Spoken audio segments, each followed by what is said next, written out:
Hola, en esta clase comenzamos el tema de las propiedades periódicas. Cuando hablo de propiedades periódicas me refiero a las propiedades de los elementos que siguen una tendencia repetitiva cuando se observan desde la perspectiva de la tabla periódica.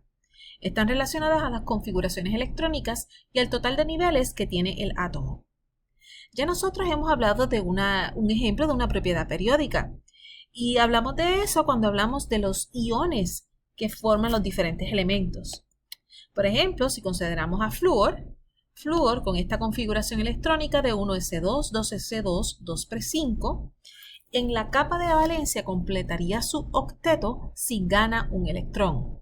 Es por eso que el elemento flúor hace el ion de fluoruro, que es F-1. De la misma manera, podríamos considerar a cloro. Cuando vemos la configuración electrónica de cloro, podemos notar que termina en 3s2, 3p5.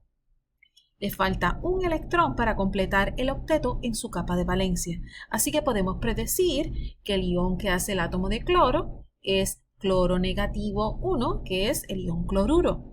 Y cuando los miramos en la tabla periódica, uno está encima del otro. Así que podemos ver cómo, según la posición en la tabla periódica, ahí aparece una propiedad. En este caso, el tipo de ion que forma el elemento. Esta no es la única propiedad periódica. Existen otras, como lo es, por ejemplo, el tamaño. Considera el átomo de flúor y el átomo de cloro. ¿Cómo piensas que podría ser el átomo de cloro en términos de tamaño en comparación con el de flúor? Si vemos a flúor tiene una configuración electrónica en la capa de valencia de 2s2, 2p5. Este tiene 3s2, 3p5.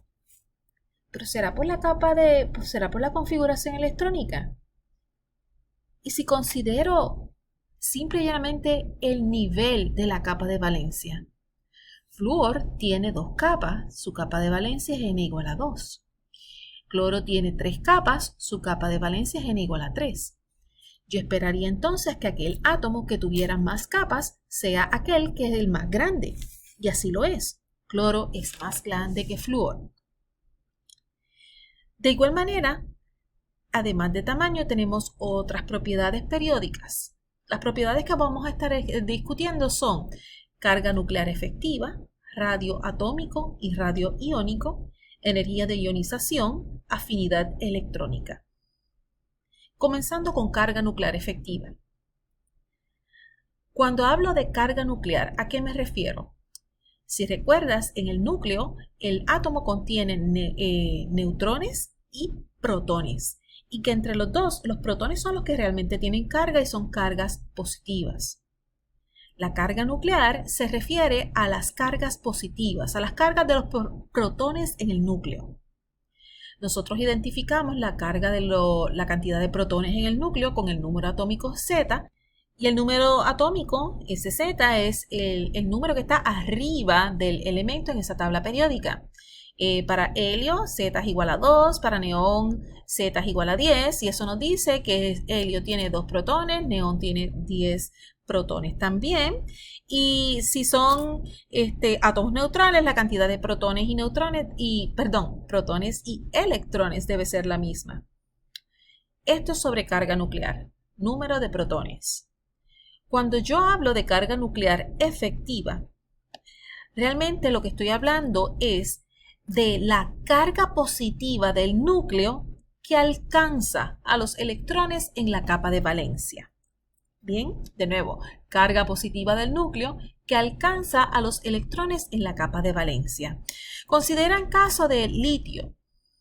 Litio, si lo buscas en la tabla periódica, su número atómico es 3. En el nivel n=1 tiene 2 electrones. Aquí están, este y este. Y en el nivel n=2 tiene un electrón. La capa de valencia sería el nivel n=2 en este caso. Bien, de los tres protones que tiene litio en su núcleo, ¿cuántos alcanzan la capa de valencia? Bien, desde aquí hasta acá, ¿cómo puede ese núcleo alar esa capa de valencia? fíjate que no va a ser igual a los 3 protones. Es decir, si parados desde el punto de vista de n igual a 2, a esa distancia del núcleo no se sienten los 3 protones. Porque en medio tú tienes los electrones del nivel n igual a 1. Los electrones internos.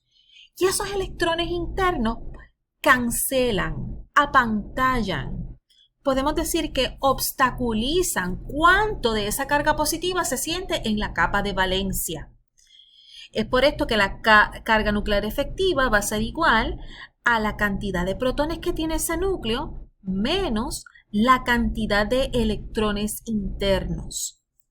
Esos electrones internos se dice que apantallan la carga del núcleo en la capa de valencia. En inglés esto es lo que se le conoce como electron shielding.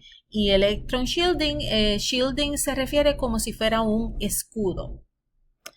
¿Cómo funciona esto? Vamos a ver algunos ejemplos. Aquí estamos empezando con los primeros 2 elementos de la tabla periódica, hidrógeno y helio. Cuando escribo sus configuraciones electrónicas me doy cuenta que solamente tienen la capa n igual a 1. Así que hacemos la pregunta. Desde el núcleo hasta la capa de valencia, ¿cuántas cargas se sienten en la capa de valencia? Se calcula la carga nuclear efectiva como el número de protones menos los electrones internos. En el caso de hidrógeno, hidrógeno tiene un protón y no hay electrones internos porque solamente tiene la capa n igual a 1. Así que la carga nuclear efectiva es de 1. Cuando vamos a helio, helio tiene 2 protones. Así que la carga nuclear efectiva va a ser 2 protones menos, en este caso tampoco hay electrones internos, así que sería menos 0. Carga nuclear efectiva, Z igual a 2. Vamos a movernos entonces al próximo elemento en la tabla periódica, que es litio. Litio tiene un número atómico Z igual a 3, así que tiene 3 protones. Cuando vemos su configuración electrónica, sabemos que la capa de valencia es n igual a 2. Así que hacemos la pregunta. Hasta el n igual a 2, ¿cuántos de esos 3 protones se sienten? Pues serían los 3 protones iniciales menos 2. Estos 2 que están cancelando, apantallando las cargas del núcleo hasta la capa de valencia. Así que 3 menos 2, en litio, la carga nuclear efectiva en la capa de valencia sería de 1. Veamos otros ejemplos adicionales. Aquí les presento en el periodo 2 a los elementos litio, nitrógeno y flúor con sus números atómicos de 3, 7 y 9 respectivamente. Fíjate que la cantidad de electrones en la capa de valencia, nosotros no estamos viendo total de electrones en la capa de valencia. El asunto de la carga nuclear efectiva es desde el núcleo hasta la capa de valencia. Y los que van a hacer ese apantallamiento son los internos, solamente los internos.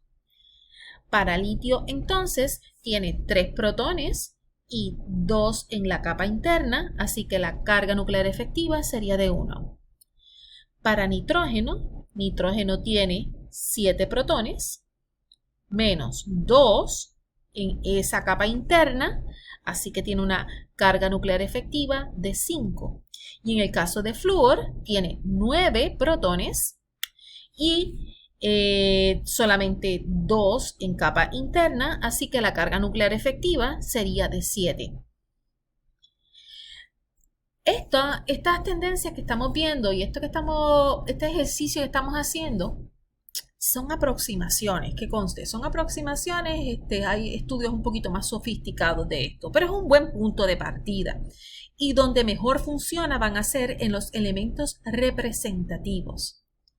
De hecho, si empiezas a ver la tabla periódica y los elementos representativos, te vas a dar cuenta que a medida que te mueves hacia la derecha en la tabla periódica, la carga nuclear efectiva va a ir aumentando.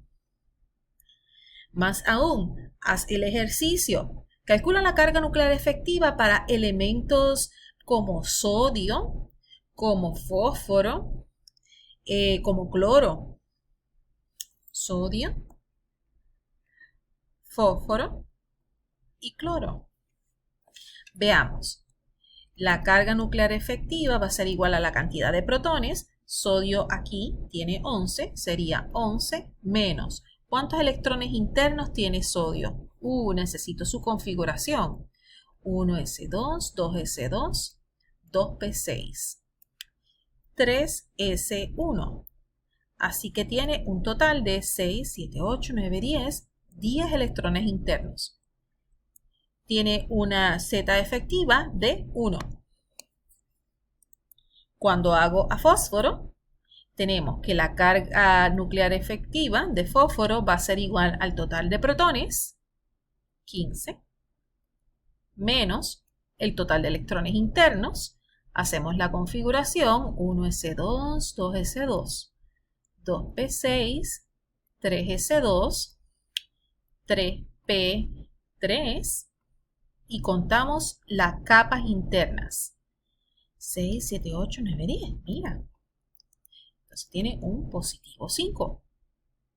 Y si hacemos a cloro, carga nuclear efectiva va a ser igual a cloro tiene 17 protones menos configuración 1s2, 2s2, 2p6, 3s2, 3p5.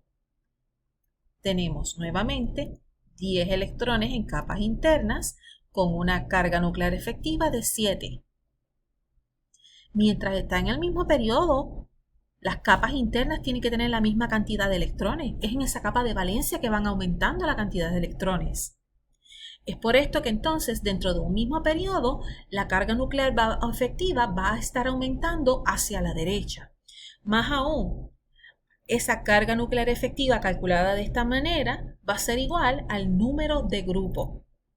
Y recuerda, esto donde funciona va a ser en los elementos representativos. En los próximos videos voy a estar explicando otras propiedades periódicas y muchas de ellas dependen de esto, del concepto de carga nuclear efectiva, cómo desde el núcleo se atrae esa capa de valencia.